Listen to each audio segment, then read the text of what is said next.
Hello दोस्तों, स्वागत है आपका YouTube चैनल मसाला मन स्टोरीज। बॉलीवुड मसाला एक अलग अंदाज में। तो आज हम लेकर आए हैं एक जबरदस्त फिल्म की कहानी जो रोमांच, सस्पेंस और इमोशन से भरी हुई है। टाइटल समझ गए होंगे दोस्तों, मैं बात कर रही हूँ अजय देवगन की ब्लॉकबस्टर फिल्म दृश्यम। हाँ, वही दृश्यम मूवी जो ऑडियंस को अपना सर पकड़ने पर मजबूर कर देती है।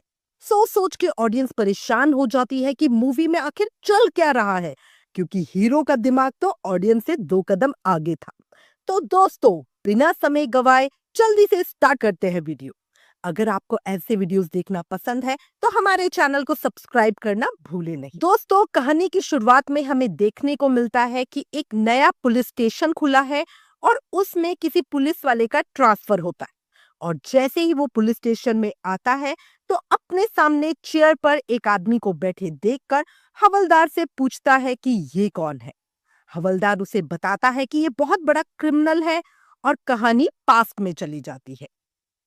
ये कहानी गोवा के एक छोटे से इलाके में रहने वाले विजय सलगांवकर की है, जिनका रोल निभाया है अजय देवगन ने। विजय दिन में केबल टीवी का धंधा करते हैं और रात को अपनी दुकान में बैठकर फिल्म देखते हैं, और ये उनका सबसे बड़ा शौक है। फिल्मों के चक्कर में विजय रात रात भर घर भी नहीं जाते। विजय ज्यादा पढ़े लिखे नहीं है, बस चौथी तक पढ़े हैं। आप सोच रहे होंगे दोस्तों कि एक चौथी पास इंसान आखिर कर ही क्या सकता है, लेकिन फिल्मों को देख देख कर विजय ने जिंदगी के हर मुश्किल हालात से निपटना सीख लिया। विजय की दुनिया उसकी पत्नी नंदिनी और 2 बेटियां अंजू और अनु के इर्द गिर्द घूमती है। सीधी सादी जिंदगी जीने वाला ये परिवार बहुत खुश रहता है। मगर कहानी में तूफान तब आता है जब आईजी मीरा देशमुख का बेटा समीर देशमुख विजय की बड़ी बेटी अंजू की जिंदगी में दाखिल होता है। आईजी मीरा देशमुख का रोल तब्बू ने निभाया है, और जब जब अजय देवगन और तब्बू स्क्रीन पर साथ में आए हैं, हमेशा सिनेमा पर अपनी छाप छोड़कर गए हैं। समीर एक बिगड़ा हुआ लड़का है जो अंजू की चोरी छिपे नहाती हुई वीडियो बनाता है और फिर उसे ब्लैकमेल करने लगता है और रात को अंधेरे में उसे मिलने के लिए बुलाता है। उस रात विजय घर पर नहीं था। अंजू ये बात अपनी मां नंदिनी को बता देती है। फिर दोनों माँ बेटी समझ नहीं पाते कि आगे करे तो करे क्या। दोस्तों, समीर इतना बिगड़ा हुआ लड़का था कि वो अंजू का वीडियो डिलीट करने के लिए उसकी मां नंदिनी तक को अपने साथ संबंध बनाने के लिए फोर्स कर रहा था। फिर समीर नंदिनी के साथ जबरदस्ती करने की कोशिश करता है। इस झगड़े में अंजू अपनी मां को बचाने के लिए लोहे की रॉड से समीर के सर पे वार करती है और पीपल समीर की मौत हो जाती है। पूरा परिवार दोस्तों शांति से जी रहा था। ये एक पल अब उनकी पूरी जिंदगी बर्बाद करने वाला है। सुबह विजय जब घर पहुंचता है तब वो देखता है पूरे घर में शांति है, सामान बिखरा हुआ है। जब वो पीछे कमरे में जाता है तो देखता है फर्श पर समीर की लाश पड़ी है और तीनों माँ बेटियां रो रही हैं। भले ही उन्होंने अपनी जान बचाने के लिए समीर को रोकने के लिए मारा था, लेकिन दोस्तों अब उनके सामने एक लाश पड़ी थी, वो भी आईजी मीरा देशमुख के बेटे की लाश। यहाँ से ही दोस्तों कहानी के अंदर इंटरेस्ट और बढ़ जाता है कि आगे होने वाला क्या है। विजय अपनी बेटी को बचाएगा कैसे? यहीं से शुरू होती है विजय की असली परीक्षा। विजय पूरे मामले को सुनकर समझ जाता है कि अगर पुलिस को सच्चाई पता चलेगी तो उसकी बेटी और पूरे परिवार की खुशियां बर्बाद हो जाएगी। इसलिए वो अपने दिमाग का इस्तेमाल करता है। दोस्तों, मैंने पहले ही बताया था कि विजय को फिल्मों का बहुत ज्यादा शौक था, तो हर फिल्म से उसे कुछ ना कुछ नॉलेज मिली थी और इसीलिए इस सिचुएशन में क्या किया जाए उसने कुछ अपने दिमाग में प्लान बनाया। अगले दिन वो अपने पूरे परिवार को पणजी ले जाता है। वहां फिल्म देखते हैं, रेस्टोरेंट में खाना खाते हैं, मंदिर जाते हैं और सारे बिल टिकट सबूत की तरह संभाल कर रख लेते हैं। दोस्तों, विजय कितना चालाक था, उसे पता था कानून सिर्फ सबूत मानता है, और सबूत के लिए उसने सारे टिकट संभाल के रखे थे ताकि जब पुलिस उसके घर पूछताछ करने आए तब उसके पास प्रॉपर सबूत हो। वो तो यहाँ पर था ही नहीं। जब समीर गायब हुआ, वो पूरी फैमिली के साथ पणजी गया हुआ था। दूसरी तरफ समीर गुम हो चुका है और उसकी माँ मीरा देशमुख, जो खुद पुलिस ऑफिसर है, अपने बेटे को ढूंढने में लगी है। विजय चाहे देखो दोस्तों कितना भी चालाक क्यों ना हो, लेकिन उससे भी एक छोटी गलती हो ही जाती है। वो अपने घर से समीर की येलो कार लेकर जाता है उसे गायब करने के लिए। तब उसे गाय तोंडे नाम का एक पुलिस अफसर देख लेता है। गाय तोंडे वो पुलिस ऑफिसर था जिसकी विजय से शुरुआत से ही नहीं बनती, क्योंकि गायतोंडे थोड़ा सा टेढ़ा किस्म का पुलिस वाला है और सब पर अपना रौब जमाता है। विजय से शुरू से ही उसकी खींचातानी चली आ रही थी। जो न्यू पुलिस स्टेशन का काम चल रहा था वो भी विजय की दुकान के पास ही था, तो अक्सर विजय और गायतोंडे आपस में भिड़ते रहते थे। विजय उस कार को ले जाकर अंदर फेंक देता है। कुछ दिनों बाद जब वो कार तालाब से मिलती है तब गायतोंडे बताता है कि इस कार के साथ तो मैंने विजय को देखा था। फिर लगातार पूछताछ होती है।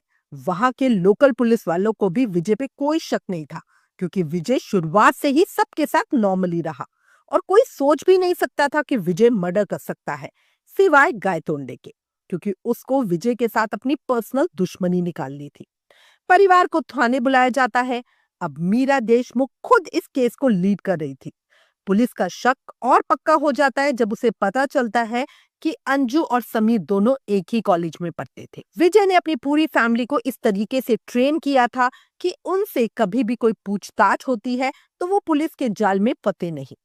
पुलिस उन्हें बार बार पूछती रहती है, लेकिन विजय का परिवार वही कहानी बार बार दोहराता रहता है।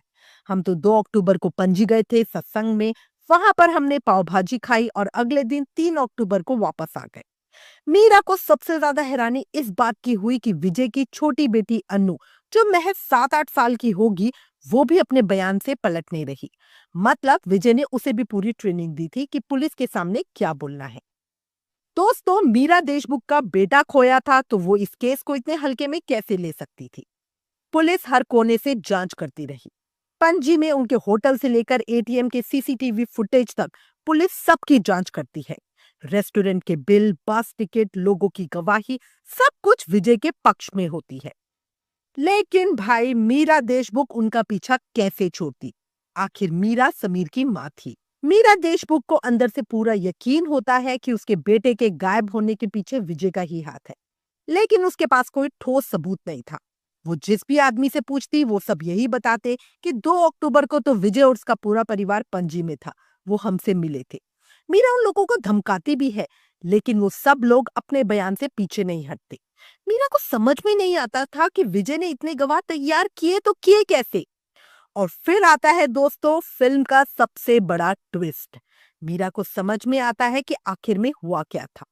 विजय उसका पूरा परिवार 3 अक्टूबर को पणजी गए थे और रेस्टोरेंट वाले से, बस कंडक्टर से, होटल वाले से सबसे बड़े प्यार से बात करते हैं। और उसके कुछ दिनों बाद वो फिर से पणजी जाते हैं अपने परिवार के साथ और उन्हीं लोगों से वापस मिलते हैं और उनको बोलते हैं कि हम पहले भी 2 अक्टूबर को मिल चुके हैं। और इस तरह विजय उन लोगों के दिमाग में ये बात बिठा देता है कि वो लोग विजय से 3 अक्टूबर को नहीं बल्कि 2 अक्टूबर को पणजी में मिले थे। विजय एटीएम में भी इसलिए जाता है ताकि पुलिस ये देख सके कि वो और उसका परिवार पणजी में है, और वापस आते वक्त 3 अक्टूबर को उसने एटीएम से पैसे निकाले थे। कई महीने बाद धीरे धीरे सच्चाई सामने आती है। समीर के दोस्तों से पूछताछ होती है, तब डराने धमकाने पर वो बता देते हैं कि समीर के पास अंजू का नहाता हुआ वीडियो था और वो अंजू को ब्लैकमेल कर रहा था। समीर के दोस्तों की ये बात सुनकर मीरा देशमुख और उसके हस्बैंड के पैरों से जमीन खिसक जाती है कि उनका बेटा ऐसे कैसे कर सकता है। खुद के बेटे की गलती होने के बावजूद भी मीरा अपनी जिद नहीं छोड़ती। अब उसे पूरा कंफर्म हो जाता है कि विजय ने ही पक्का उसके बेटे के साथ कुछ गलत किया है और इतने दिनों से वो सिर्फ विजय और उसकी फैमिली को मेंटल टॉर्चर कर रही थी। अब तो मीरा ने उनको मारना पीटना भी शुरू कर दिया। विजय अपनी पत्नी नंदिनी और उसकी बेटी अंजू वापस इस कहानी को दोहराते हैं कि हम तो 2 अक्टूबर को पणजी में थे। फिर मीरा और गायतोंडे उन तीनों को बाहर भेज देते हैं और विजय की 7-8 साल की बच्ची अनु को डराते हैं। गायतोंडे अनु को जैसे ही थप्पड़ मारता है वो बच्ची डर के मारे सब बता देती है कि पापा ने समीर की लाश घर के गार्डन में गड्ढा खोदकर छुपा दी है। अब पुलिस वाले विजय की पूरी फैमिली को पकड़कर उनके घर ले जाते हैं। सारे आस पड़ोस के लोग इकट्ठे हो रहे हैं, सारी मीडिया आ गई और उनके सामने उस गड्ढे में से समीर की लाश निकलने वाली है। जैसे ही पुलिस वाले उस गड्ढे में से लाश निकालते हैं तो बोरी के अंदर एक कुत्ते की हड्डियां मिलती है। पुलिस वालों को तो छोड़ो, विजय की खुद की फैमिली की आंखें खुली की खुली रह जाती है, क्योंकि उनके सामने ही विजय ने यहाँ पर समीर को दफनाया था। तो कुत्ते की हड्डियां कैसे निकल गई? विजय जल्दी से भाग के मीडिया वालों को बता देता है कि पुलिस ने उनके साथ मारपीट की है। गायतोंडे फिर से उनके साथ मारपीट करने आ जाता है, लेकिन इस बार विजय के आस पड़ोस के लोग उसे पकड़ लेते हैं और विजय की फैमिली छूट जाती है। गायतोंडे को सस्पेंड कर दिया जाता है। दोस्तों, अब आप सोच रहे होंगे कि आखिर लाश गई तो गई कहाँ? यही सवाल विजय की पत्नी नंदिनी के मन में भी चल रहा था। वो विजय से पूछती है कि लाश तुमने कहाँ छुपाई? तब विजय बोलता है कि पहले भी अनु के मुंह से उस लाश का पता निकल गया। हमारी फैमिली का फायदा इसी में है कि मेरे अलावा किसी को पता न चले कि लाश कहाँ है। और लास्ट में दोस्तों, कहानी वापस उसी पुलिस स्टेशन में जाती है जहां से पहले सीन से स्टार्ट हुई थी। पुलिस वाला विजय को साइन करते वक्त बोलता है कि खुद को ज्यादा स्मार्ट मत समझो, एक दिन लाश जरूर मिल जाएगी। और विजय का जवाब देता है कि मैं तो पुलिस वालों की बहुत इज्जत करता हूँ। ये पुलिस स्टेशन जब तक है, मेरा और मेरी फैमिली का कोई कुछ नहीं बिगाड़ सकता। और ये कह के विजय वहां से चला जाता है। साथ ही हमें पास का एक सीन देखने को मिलता है जिसमें पुलिस स्टेशन का काम अभी तक कंप्लीट नहीं हुआ था और विजय हाथ में फावड़ा लेकर समीर को दफनाकर पुलिस स्टेशन से निकल रहा है। समझे दोस्तों?